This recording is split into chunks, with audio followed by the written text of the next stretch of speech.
जय श्री राम मेरे प्यारे मित्रों। आशा करती हूँ कि आप सभी स्वस्थ हैं, प्रसन्न हैं और अपने दायित्वों कर्तव्यों के प्रति भी सजग हैं।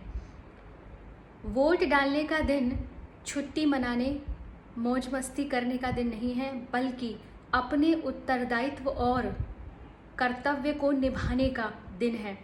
सजग रूप से लोकतंत्र के महापर्व में अपनी सहभागिता दर्शाने का दिन है। जिस भी पार्टी का आप समर्थन करते हो, आप घर से बाहर निकलें और वोट दें। चाहे आपको कितनी प्रतीक्षा करनी पड़े, लंबी लाइन हो, आपका नाम बहुत देर से मिले, तो भी आप अपने मताधिकार का प्रयोग अवश्य करें। और भक्तों की श्रृंखला में आज हम श्री चतुर्भुज जी के बारे में पढ़ेंगे, जिनका नाम मैंने तो पहली बार सुना। श्री भक्तमाल ग्रंथ में अनेकों भक्तों की कथाएं हैं, उन्हीं में से एक हैं श्री चतुर्भुज जी। तो इसमें लिखा है कि कौन ऐसा राजा है जो करौली नरेश श्री चतुर्भुज जी की संत सेवा की बराबरी कर सके। आप ऐसे निष्ठावान संत सेवी थे कि भगवत भक्त का आगमन सुनकर उनकी अगवानी करने के लिए 4 कोस तक जाते थे और अति आदर के साथ उन्हें अपने महल में लाकर भगवान के समान भक्त का आदर सत्कार करते थे। अपनी रानी के समेत राजा अपने हाथों से भक्तों के श्री चरणों का प्रक्षालन करके चरणामृत लेते, ग्रहण करते। चंदन, फूलमाला, धूप, दीप एवं नैवेद्य आदि सभी उपचारों से पूजन करते।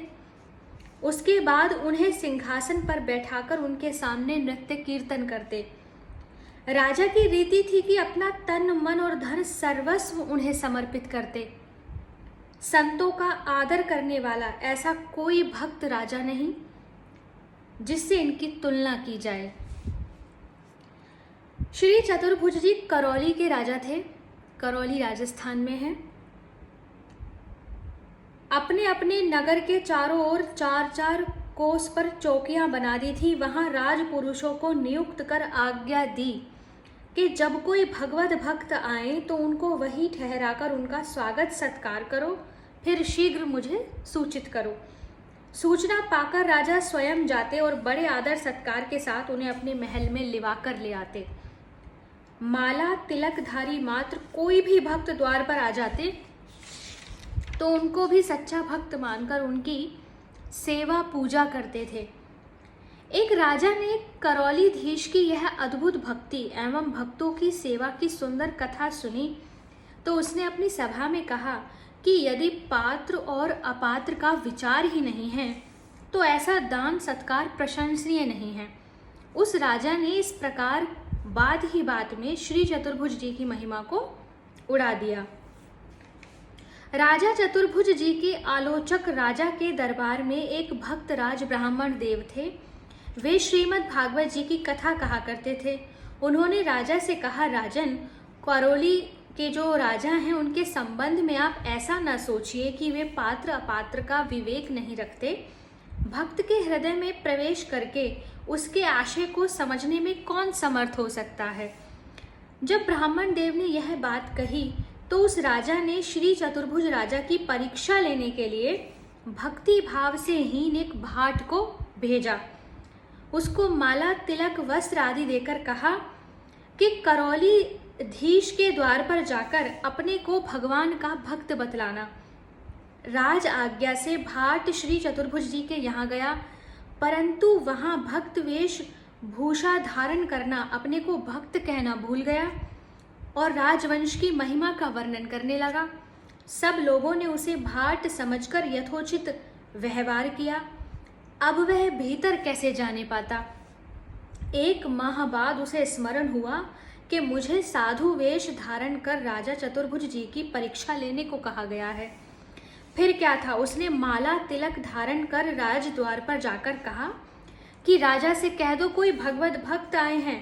द्वारपालों ने कहा, महात्मन, आप निःशंक निःसंकोच भीतर राजमहल में जाइए, आपके लिए कोई रोक नहीं है। यह सुनकर वह भाट भीतर चला गया।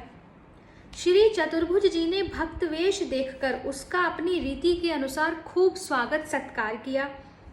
राजा ने भक्ति चर्चा छेड़कर अच्छी प्रकार से समझ लिया कि इनमें भक्ति की किंचित गंध भी नहीं है और किसी ने मेरी परीक्षा लेने भेजा है।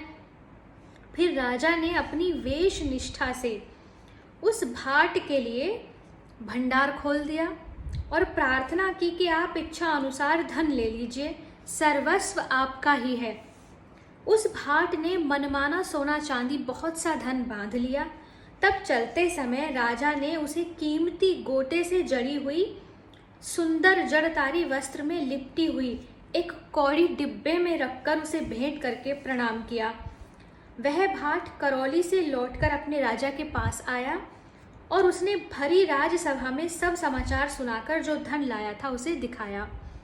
बाद में डिब्बा भी दिया। राजा ने डिब्बा खोला और जड़ाऊ कपड़े में लिपटी एक कानी कौड़ी देखी, फूटी कौड़ी।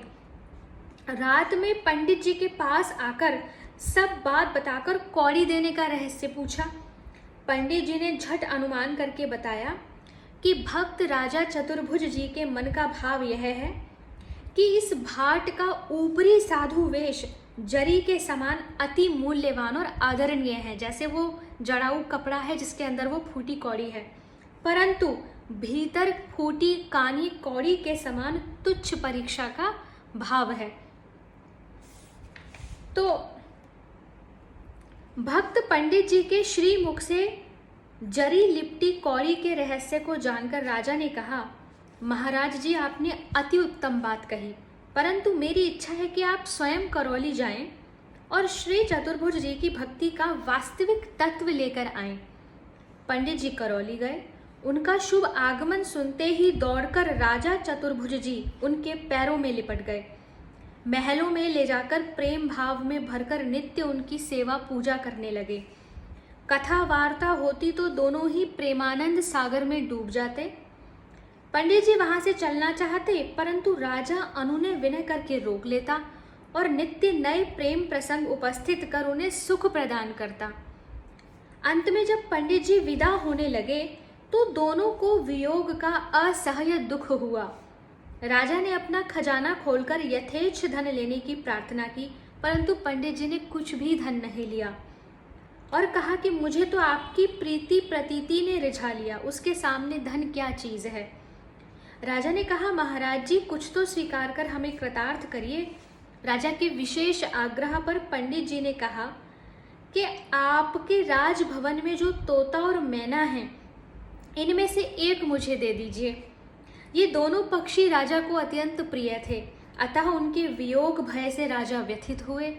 अंत में उन्होंने मैना को पंडित जी के साथ भेज दिया।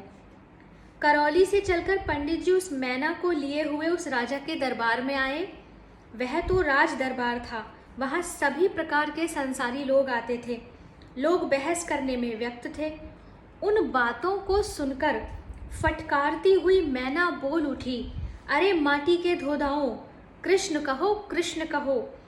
तब राजा ने पंडित जी से पूछा, बताइए महाराज, राजा चतुर्भुज जी का भक्ति भाव कैसा है।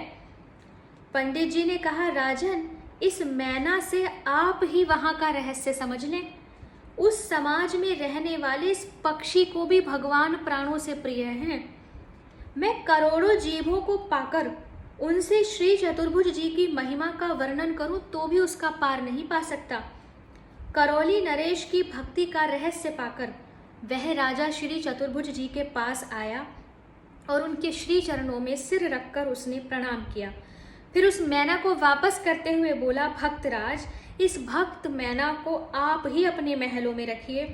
इसके तन मन में भगवान श्याम सुंदर रमे हैं।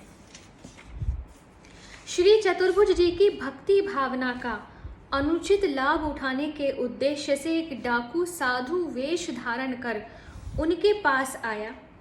उन्होंने उसे भी महल में निवास दिया। एक दिन राजा की अनुपस्थिति में उस डाकू ने रानी के गले में एक कीमती हार देखकर उसे लेना चाहा। फिर तो जब रानी शयन कर रही थी तब उसने उनके गले पर अपनी कटार चलाई, परंतु आश्चर्य, उसे ऐसा लगा मानो रानी का गला वज्र हो गया हो और उसकी कटार मोम हो गई हो। उसने बहुत प्रयत्न किया गला काटने का, परंतु असफल रहा। तब तक रानी जग गई।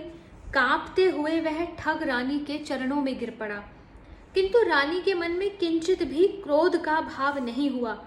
वे बड़ी शांति पूर्वक बोली, महाराज, इसमें डरने की क्या बात है, कभी कभी बड़ों से भी भूल हो जाया करती है।